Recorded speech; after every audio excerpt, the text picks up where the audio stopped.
So, as a co-founder of Lombok Forgotten Children, we really made, we were part of the general screw-up of the Lombok earthquake. And one of our big screw-ups is we burnt ourselves giving out aid when aid wasn't needed. So the biggest thing is we all follow the tent camp model and the tent camp refugee model, and these are hubs where the food goes. So 80% of the people or 60% of the people in Lombok didn't need relocating, and our activity relocated them. So after the earthquake, there was a lot, for the poor people, their homes are really simple when they were down.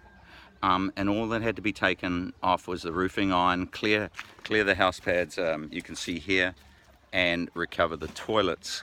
Then after that, here's some toilets here. So this was totally under rubble, and so you didn't need to go to the house camp to get the toilets, and then you fix your water and your electricity. So the magic toolkit includes things like wheelbarrows so they can do it. That's one of our funders' wheelbarrows, by the way. Thanks, guys. So imagine a magic aid kit, and it's full of rice and got all the amount of water that they normally drink and all that stuff. It's got no trauma. It's got positive. It's got a plan.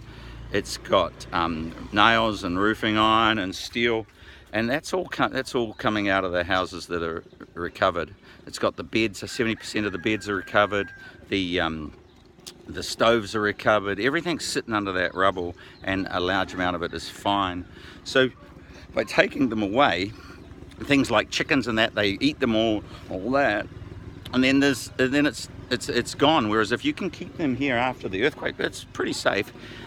Sure, there's a percentage of people that need relocating. So, but by keeping the people who can stay in the villages, if it's safe, you've got all this infrastructure there. It's very easy to put them back together, and before you know it, like 10 men, a dozen of 100 homes can be cleared by a village team in 10 days, and we've done that a lot, and we've got tens of thousands of people into temporary homes now, but the hardest part was getting them out of camps.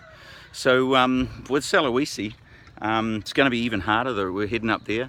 The roads and all that are buggered, and it's going to go in. And so if you're going to relocate them to hubs where you're going to send in endless amounts of water and rice and all that, well, we've got a magic aid sack, and that aid sack is here.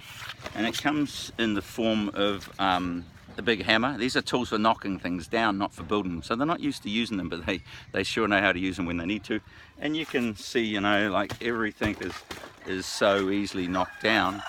And then the other thing's the rebar and the steel and all that, and they can't get through that. They've seen them with hacksaws and all that, but these bolt cutters, those hammerheads are about $4 each, $5 each, and these are about $15 each US. So you give them a couple of these tools and they pass them around, and they keep going round and round. Our tools are bouncing from village to village to village, and they just keep cleaning up and putting their homes together. And it's so easy. So if you're going to be going into Surabaya, you're an NGO, take some tools or give us a call. We're going to set up a base. We're going to have a lot of tools there. We'll be working with the Army and BMP, and those guys won't be providing tools because they'll be there with machine guns, but it's just not quite there yet. This model is going to be taken over, but the international model and the thinking is you've got to take tents in, you've got to take tarps in. You don't. You just have to take tools in. You'll get them off aid, and it'll be the majority of the poor people who you're worrying about, and they can get in. These boys have built their own homes for their families. They're only young men. That's one of our funding wheelbarrows, $35. Get this stuff in them, and you've got to remember that the biggest component of helping is them themselves. In Lombok, 300,000 young men sitting around in tents doing nothing. What a sin. So yeah, keep them in these places. Sure, again, there's some who won't move, there's some who are scared. There'll be all the excuses in the world of why they can't do it, but there's those with common sense. There's these young men with families, and they'll soon, the mothers are fighting in the tent camps. We've got the rain coming. This is what makes a difference. If you like tent camps and all that, yeah, sure, it wouldn't matter. but take responsibility of these people for 6 months when all the diseases in these tent camps and all that, because it's just chaos. It's going to be mud. We've already seen these tent camps that are in the rice fields and all that, and the toilets they dug are backing up and coming all out, and the chickens and everybody's walking through this shit. It's going into their food, and there's malaria and all sorts of disease coming right through now, and that was just the rain a few days back. So yeah, the rain's changing the game, I've got to think. We really want to hear from NGOs who are going in there. There's governments from overseas allowed to go in there now. When you bring your battleships and all your stuff up and all your supplies, give me a yell. I can get you tools at cost. Get these tools out, use this massive human capital, and then we can get these people back to normal, 50%, 70%, 80% of the people affected, and then we can focus on the 20 or the 30% around the tsunami areas. You can put all your resources in behind them who are going to need it, and these guys will be back to normal, and they will even be out there helping you.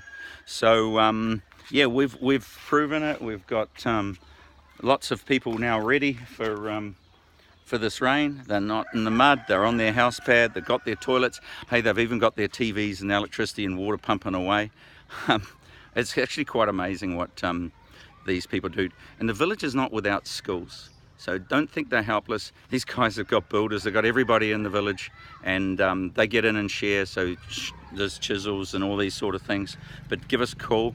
We'd love to connect to you. We really feel sorry for the people of Sulawesi, and one of the things I really feel sorry for is that the army, the leaders, the government, they're not practical people. They've never ever had to swing a hammer. They're thinking bulldozers, and they're not helping their own people. And this is just a few cents. It saves millions and millions and millions of dollars, and you don't have to run around like our team were running around giving rice and that to everybody's tents. We burnt our team out when all we had to do was give them tools right at the beginning, and then 60-70% of those people wouldn't have need help, and we could have focused on our sick people, which is our purpose, our disabled people, which is our purpose, and got them going.